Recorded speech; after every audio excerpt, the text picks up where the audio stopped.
Kathy Saban, and welcome into a beautiful Tuesday afternoon. We've got lots of sunshine, another warm weather day expected. As a matter of fact, if you look live outside, you can see nothing but blue out there. A lot of the snow has been melting from our recent storm pattern that's just brought the cold, the snow, the ice, and below average temperatures. Yesterday, we made it to 51 degrees above the average of 45.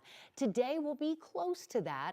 A weak little dry front, kind of a wind shift came in, and that's brought temperatures down just a couple of degrees, but it's still really nice out there. We've got a good day of travel on I-25 and I-70, and it should be a great day on the hill if you're up there expecting to take some turns. There should be some fresh powder coming into the central and southern mountains over the next 24 to 48 hours. For Denver, the weather headlines include a mild, dry start to the week and a mild, dry end to the week. It's the midweek that we're tracking a southern storm that, depending upon how far north it tracks, may be impactful for Denver late Wednesday night into Thursday. But this above average temperature trend does look to continue for most of the week and the upcoming weekend. So the almanac numbers, we started at 19, which is average. The average high is 44. Yesterday we were 51, and today we'll come close to 50 degrees in Denver, and the record for the date would be 69. As we check current temperatures around the area, we are warming nicely with light winds out of the southwest. 40 in downtown Denver, 45 in Lyman, 39 in Sterling, 24 in Eagle, and 38 currently in Grand Junction. The wind is something we'll continue to monitor. Currently west at DIA 10 to 12 miles per hour, DIA at 40 degrees, and with that wind, that factors in a wind chill of about 33. But wind chill is not really something we're going to be talking about much this week. What we are going to be talking about is that area of low pressure. It was cut off from the main flow over Southern California. That system brought beneficial rain, but also hail and snow to Southern California over about 48 hours. Still concerns for residual flooding and mudslides, but that low is on the move, tracking toward the east. Forecast models have it over northern New Mexico. The flow around that low is counterclockwise. So if that low sets up further north in southeastern Colorado, that is a favorable location for what we call upslope flow, the northeast winds, which can produce some wet, heavy snowfall for the Front Range. Right now, the low is still tracking a bit further to the south, and it's ejecting quickly to the east into northern Texas. So while we may have some light snow showers here in Denver late Wednesday into Thursday morning, this is not an overly cold storm or an overly strong storm. So at this point, accumulation and impacts appear to be light for the metro area. But southern Colorado could certainly see some heavy snow. And this low, as it tracks into Texas and then the southeast, is going to bring heavy flooding rainfall and severe weather to states that just saw rare cold, snow, and ice events over the past week or so. High and mid-level clouds are coming into western and southwestern Colorado, but the main center of circulation is still over Arizona. And we're watching it slowly making its way in, but you'll also notice that high cloud shield coming into New Mexico and central Texas. Tapping into some of that moisture will bring an increase in cloud cover to our state over the next 24 to 48 hours. Right now, things are pretty calm and quiet. There are a few off and on snow showers outside of Telluride, Durango, and Gunnison, but no really impactful weather conditions.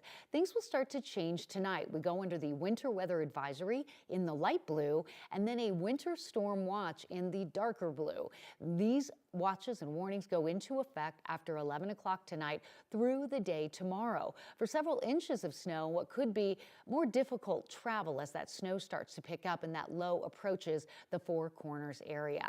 So these are really the areas that we'll be watching above 8,000 feet for the potential for heavy snow, including eastern San Juans and the Sangre de Cristo range with well over a foot of snow possible. So those of you planning travel or planning to get into some of that great snow for skiing and riding, good for you. But just know you will be running into difficult travel in these areas of our state between now and Thursday. Futurecast between now and 6:30 tonight shows sunshine, dry air for much of the state with just a tiny bit of moisture coming into Telluride, Durango, and Cortez. I get you through tomorrow morning. Snow begins to pick up around the Four Corners area into Telluride and Durango and also Alamosa, but notice Denver's still dry. We have a sunny day expected again tomorrow, today and tomorrow with highs above the average of 44 in the upper 40s. Watch what happens Wednesday night at 5 o'clock. We start to bring in a rain-snow mix to southeastern Colorado because this is not an overly cold storm. Snow picks up in coverage and intensity across the southern mountains, but Denver, as of 5 o'clock on Wednesday night, is still dry. By the time we get into the overnight time period, into the wee hours of the morning on Thursday, some of those waves could move north, and it's possible that we would see some scattered snow showers that could lead us to about an inch of snow in Denver, with maybe 2 to 4 inches south and east. So this is just something that we need to watch. Not all of the models are in agreement. Most of them do not have the low migrating far enough north to be great impact to Denver. And then you notice by Thursday afternoon and evening, it's all but over. I mean, there may be some rain and snow showers out of the far eastern plains, but really it's a quick moving system. Friday morning, high and mid-level clouds streak back into the northwest corner of the state, but we're embarking upon a warming and drying trend heading into the weekend that could see highs in the upper 50s and lower 60s. So this is the 72-hour snow forecast between now and Friday morning, looking at anywhere from 5 to 10 inches of snow in the southern mountains, with again a couple of inches south of Denver and east, where again it could be a rain-snow mix. These are your forecast high temperatures for today. 45 in Greeley, 44 in Fort Collins, 47 in Denver, with some 50s in eastern and southeastern Colorado. Upper 20s and mid-30s from Steamboat, Eagle, Aspen Vale, Breck, and Copper to Loveland, down to Crested Butte, with 50s out across the western slope. The specific forecast for Denver for this Tuesday: sunny, light winds out of the west-southwest at sunrise at 7:10. Our high today, 47. Tonight, fair skies, light winds, are low 20. The sun sets at 14 minutes after 5. Extended forecast shows temperatures trending above average Tuesday and Wednesday and close to average on Thursday.